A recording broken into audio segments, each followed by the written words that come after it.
Mohon maaf Bapak Ibu, jangan terlalu semangat masalah Palestina. Jangan kebablasan. Ini ada cerita yang kita banyak nggak tahu. Kejadiannya di Masjidil Aqsa, tapi kemudian yang berperang Hamas dengan Israel. Ini dua hal yang berbeda. Ya, Hamas, tahu nggak Hamas siapa? Nggak tahu kan? Kita taunya Palestina. Ini kabar agak pahit saya kasih tahu. Ya.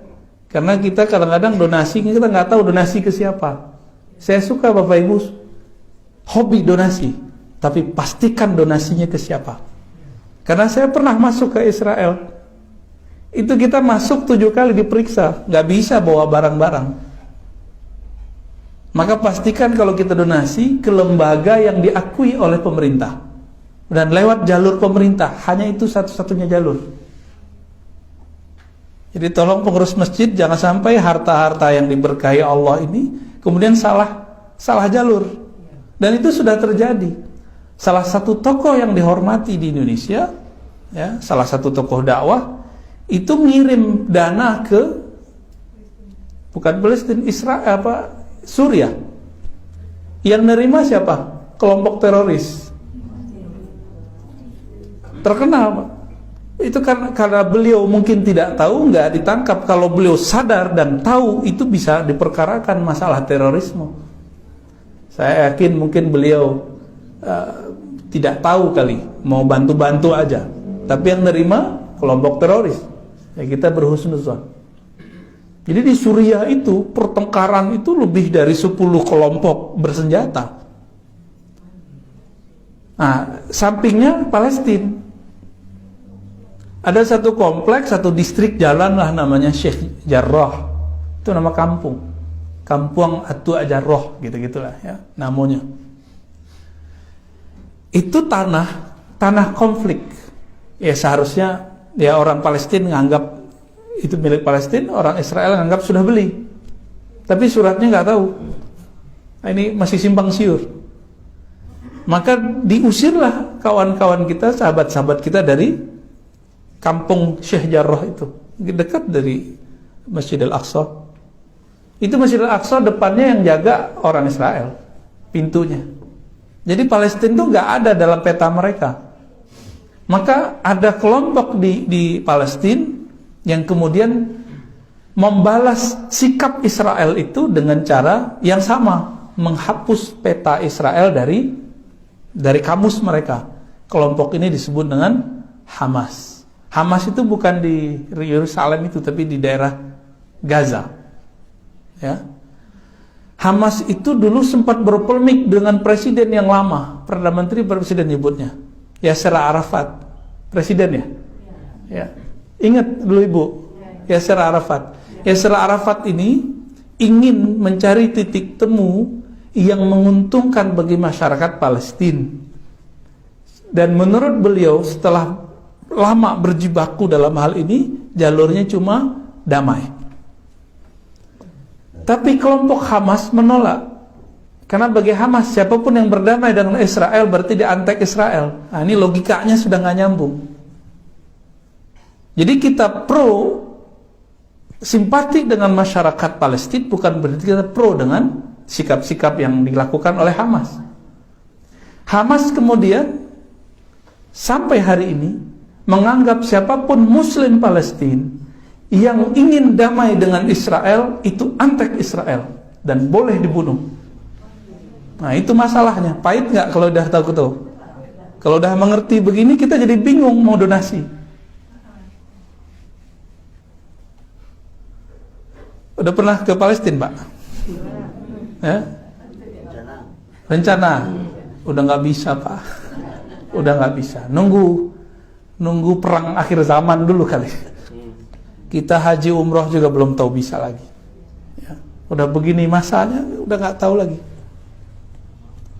Dan emang sudah sunnatullah. Hanya sekali berhasil masa Salahuddin Al-Ayyubi, itu Al-Quds berhasil diselamatkan. Tapi setelah itu sudah takdir Allah bahwa Al-Quds hanya akan dibebaskan oleh Sayyidina Al-Imam Al-Mahdi. Hanya imam akhir zaman. Dan yang paling mengejutkan apa? Di Israel sendiri itu ada 3 kelompok yang berbeda. Yang orang Yahudinya, bukan Muslim. Ada kelompok namanya Al-Yahud Al-Usuli, Yahudi kolot gitu. Yahudi kolot itu jenggotnya 3 kali lipat Buya, Bobby, Baba, sama sih. Masya Allah, ngalah-ngalahin jenggot jemaah tabligh dan salafi. Ya, nggak ada apa-apanya jenggot mereka. Nah, itulah kira-kira gambaran kalau Nabi Harun waktu dipegang jenggotnya oleh Nabi Musa. Jadi jenggotnya mirip kayak Nabi Harun dulu, panjang jenggotnya. Di kelompok nggak boleh pakai handphone, nggak boleh ada TV. Kolot, ya. Disebut bahasa Arabnya Al-Yahud Al-Usuli, Yahudi asli, Yahudi usul, ortodok. Mereka anti dengan perperangan yang dilakukan oleh kelompok yang ketiga yang mau kita sebut, dengan Hamas. Jadi mereka anti dua-dua itu. Kelompok kedua, kelompok nasionalis, Syabi, Al-Watani, ya. Masyarakat biasa, masyarakat sipil. Itu Yahudi itu dia bingung dengan pertengkaran itu. Mereka juga pengen damai, dan kita lihat mereka demo setiap hari, setiap minggu. Ya, dua kelompok pertama dan kedua. Tapi yang paling bahaya kelompok yang ketiga, Zionis. Inilah yang disebut bahasa Arabnya Sahyuniyah. Sahyuniyah. Inilah yang menguasai di Yerusalem. Mereka lah yang bunuh-bunuh saudara kita di sana. Ini bahayanya yang Israel ini, Pak, yang bagian Sahyuniyah, Zionism. Zionis itu sudah pemahaman. Dia ambil agama sebagai alat pembenaran pemahamannya, bahwa tanah Al-Quds tanah mereka, dan itu harus diambil dengan cara apapun. Tapi dari berita-berita, Bapak Ibu bisa mendengarkan berita bahasa Arab kan? Ya, jadi kalau mau yang asli, dengarkan ada 5 channel berbahasa Arab minimal tuh, ada Al Jazeera, ada Arabia, macam-macam ya. Itu beritanya pun kejadiannya sama, tapi dibahasakan beda. Ada istilahnya perang Palestina Israel, umum kan? Ada perang orang Islam Israel, beda nggak? Ada perang Hamas Israel, itu beda-beda tuh beritanya. Ya. Jadi tolong pastikan ketika donasinya ke lembaga yang lewat jalur pemerintah. Hanya itu, kalau nggak bisa masuk. Yang kelompok Netanyahu yang mana tuh? Itu Zionis, Pak. Zionis. Zionis. Ya. Yang ketiga, Pak. Karena dialah yang mau perang-perang itu. Tahun 2016 saya pernah berdakwah di salah satu negara Eropa. Saat itu di KBRI hadir Menteri Luar Negeri yang sekarang. Kan dia nih yang kedua ya, Bu Retno. Ternyata lagi ada konferensi pertemuan orang-orang di Eropa untuk menyelesaikan persoalan Palestina.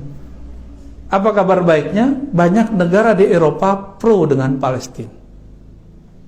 Cuma negara-negara yang lain yang juga besar itu tidak pro dengan Palestina, pronya dengan Israel.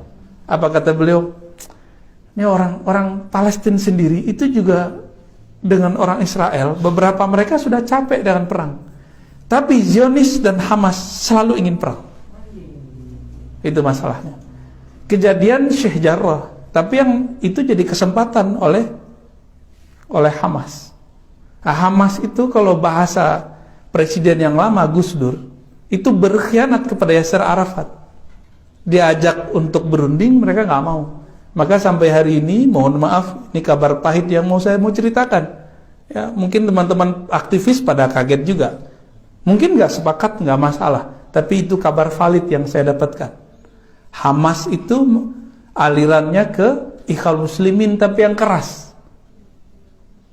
Ya, yang berkelompok, yang bersenjata, yang mana dulu Ikhwal Muslimin yang asli, yaitu Syekh Hasan Al-Banna, tidak memperkenankan itu.